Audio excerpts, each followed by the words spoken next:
Саламатсыздар ма оқушылар? Дене шынықтыру сабағын бастаймыз. Мен дене шынықтыру пәні мұғалімі Құдайбергенов Наурыз. Бүгінгі сабақтың тақырыбы қауіпсіздік ережесі, коммуникативтік дағдыларды дамыту. Сабақтың мақсаты оқытудың түрлі кезеңіндегі қауіпсіздік ережесін түсіндіру. Енді видеода көрсетілген дене жаттығуларын қауіпсіздік ережесін сақтай отырып бірге жасайық. Дене жаттығулары сенің ағзаңды жақсы дамытады, денсаулығыңның нығаюына көмектеседі, бұлшықеттер мен сүйектерді нығайтады. Басты алға артқа, оңға солға иеміз. Одан кейін басты бір жаққа және басқа жаққа айнала қимылдатамыз. Иықты бөбешікке дейін тартылатындай жоғары көтереміз. Қолдарды жан-жақтан, алақандарды ішке қаратып жоғары көтереміз. Аяқты ұшымен артқа қарай жылжытамыз. Жақсылап бүкілеміз.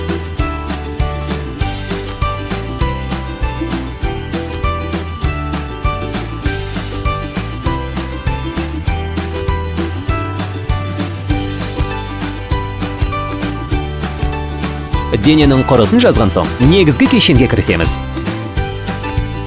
Сол қолды жоғары көтереміз. Оң қолды артқа қарай жіберіп, аяқ ұшына тұрамыз. Кейін оң қолды алға көтереміз. Сол қолды артқа қарай жіберіп, аяқ ұшына тұрамыз.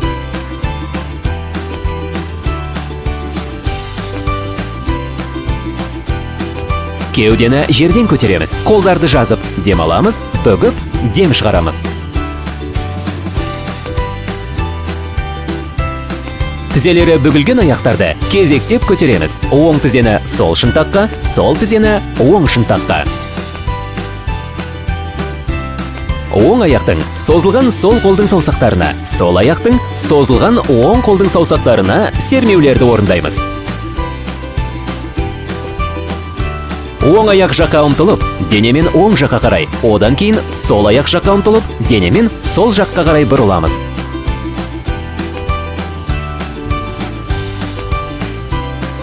Оң аяқ жаққа ұмтылып, тізерлей отырамыз. Сол аяқ жаққа да солай жасаймыз. Қолдарды жан-жаққа көтереміз. Бір мезгілде сол аяқ жаққа алшақ ұмтыламыз. Басқа да жаққа солай қозғаламыз. Тізерлей отырғанда дем шығарамыз, жазылғанымызда дем аламыз. Екі аяқта секіреміз. Тез шапшаңдықпен дем алуымыз бір қалыпты. Денені аздап оң жаққа бұрып, оң аяққа еңкейеміз. Кейін жазылып, басқа жаққа да қайталаймыз. Еңкейгенде дем шығарамыз, жазылғанда дем аламыз. Жарайсыңдар балалар. Енді сабағымызды бағдаршам әдісі арқылы қорытындылайық. Сабақты егер алмасаңдар, сол қолды көтеріңдер. Сабақты орташа меңгергендер, оң қолды көтереміз. Өте жақсы түсінгендер, қос қолды көтереміз. Сабақ аяқталды.